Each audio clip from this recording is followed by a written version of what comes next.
Hello dear viewers, আসসালামু আলাইকুম। সবাইকে কেমন আছেন আপনারা সবাই? আশা করি সবাই অনেক ভালো আছেন। ঘরে কিংবা বাহিরে, দেশে কিংবা বিদেশে, যেখান থেকে এই ভিডিওটি আপনারা দেখছেন, আমি নিশান নাহিদ শান্ত, সবুজ শিক্ষার পাঠশালা ষড়ঋতু হর্টিকালচার ইউটিউব চ্যানেলে সবাইকে জানাই শুভেচ্ছা ও স্বাগত। মানবিক দৃষ্টিভঙ্গির দায়িত্ববোধ থেকে একটি সবুজ পৃথিবী গড়ে তুলতে এবং এই ধাত্রীকে আরেকটু বেশি সবুজায়ন করতে সামাজিক আন্দোলন হিসেবে আমরা সকল প্রকার চারাগাছ রোপণ ও পরিচর্যা সম্পর্কে মানুষকে উদ্বুদ্ধ করি এবং প্রয়োজনীয় কৃষি শিক্ষা সহায়ক ভূমিকা পালন করি। আর সেই লক্ষ্যে ও উদ্দেশ্য বাস্তবায়নে পৃথিবীর সকল প্রকার গাছের চারা সম্পর্কে আমরা এই চ্যানেলে শিক্ষামূলক ডকুমেন্টারি তথ্য সরবরাহ করে থাকি।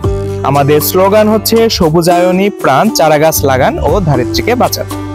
নতুন নতুন গাছের চারা সম্পর্কে বিস্তারিত জানতে সবুজ শিক্ষার আপডেট তথ্য পেতে পাশে থেকে বেল আইকনটি চেপে দিন। আমাদের চ্যানেলটি প্লিজ সাবস্ক্রাইব করে রাখুন, আমাদের পাশেই থাকুন।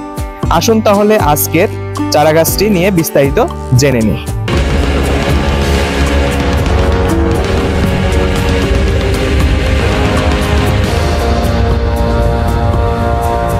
সবাইকে পুনরায় স্বাগতম জানাচ্ছি আমাদের ষড়ঋতু হর্টিকালচার ইউটিউব চ্যানেলে। আমাদের আজকের প্রতিবেদনের বিষয় হলো বিশেষ একটি সংরক্ষিত প্রজাতির উদ্ভিদ, নাম হলো কিরপা উদ্ভিদ।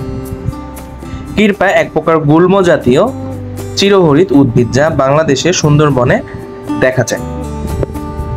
এটি এতটাই বিলুপ্তির পথে বা নাই বললেই চলে এখন আমাদের দিকে, সেই জন্য এটি 2012 সাল থেকে বন্য প্রাণী সংরক্ষণ ও নিরাপত্তা আইন তফসিল 4 অনুযায়ী এটি সংরক্ষিত আওতায় ফেলা হয়েছে। শাখা প্রশাখা ঝাঁকলালো একটি গাছ এবং গাছ লম্বায় 6 থেকে 8 মিটার পর্যন্ত হয়ে থাকে। গাছের গোড়ায় শ্বাসমূল থাকে। এর বাকল ধূসর বর্ণের, পাতা ক্ষুদ্রাকৃতির, বেশ পুরু এবং রসপূর্ণ, তবে ফণি মনসার মতো ভঙ্গুর পাতা ডিম্বাকৃতির হয়ে থাকে। মার্চ এপ্রিল মৌসুমে ছোট ছোট সাদা রঙের ফুল ফোটে এই গাছে। এই গাছের দিকে তাকালে দেখা যাবে তার চারপাশে সুন্দরভাবে ছড়িয়ে আছে গাছের মতোই শ্বাসমূল, যেখান দিয়ে তারা অক্সিজেন ছাড়ে এবং কার্বন ডাইঅক্সাইড গ্রহণ করে। এই গাছের অভিযোগ এবং প্রক্রিয়ার মাধ্যমে বংশবৃদ্ধি করা হয়। কিরপার উদ্ভিদের কিছু উপকারী দিক আছে, যেমন কিরপা উদ্ভিদ বীজ পিষে ঘায়ে লাগালে দ্রুত ভালো হয়ে যায়। কিরপা নাকল সিদ্ধ করে এবং ক্লোথ সেবন করলে শরীরের শক্তি বাড়ে, এছাড়াও দুর্বলতা কেটে যায়। শরীরের কোনো স্থানে ব্যথা লাগলে মূল পিষে লাগিয়ে সেখানকার ব্যথাও ভালো হয়ে যায়।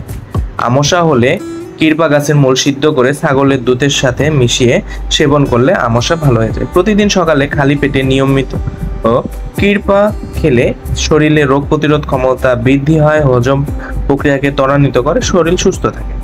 এছাড়াও এই কিরপা গাছে রয়েছে বিভিন্ন ঔষধি গুণাগুণ। এই যে আপনারা যে এই গাছটি দেখতে পাচ্ছেন, এটি মূলত কিরপা গাছ। এই গাছটি একটু ঝাঁকড়ালো টাইপের। এই গাছের পাতা অনেকটা কাঁঠাল পাতার মতোই দেখতে এবং গাছটি অনেক সুন্দর। এই গাছটি আমরা যদি বাসা বাড়ির আঙিনায় রাখি দেখতেও সুন্দর লাগবে এবং এই গাছের যে ঔষধি গুণাগুণগুলো আছে আমরা সেইখান থেকে এই ঔষধি গুণাগুণগুলো পেয়ে থাকবো। তো সেই জন্য এই গাছটি খুবই উপযুক্ত এবং আমাদের দেশের আবহাওয়া এবং মাটির কন্ডিশন এই গাছটির জন্য উপযুক্ত। এই গাছটি মাটি দোআঁশ মাটি টাইপের মাটিগুলোতে ভালো হয়, না বেলে মাটি না এঁটেল মাটি, মিডিয়াম টাইপের যে মাটি, বিশেষ করে দোআঁশ মাটি বা বেলে দোআঁশ মাটি, এই মাটিগুলোতে এটা ভালো হয়। যেহেতু এটি সুন্দরবনে পাওয়া যায়, উপকূলীয় অঞ্চলে ভালো হয় এটি, তাই এটি আমরা চাইলে একটা সংরক্ষিত পরিবেশ তৈরি করে এটি আমরা রোপণ করতে পারি।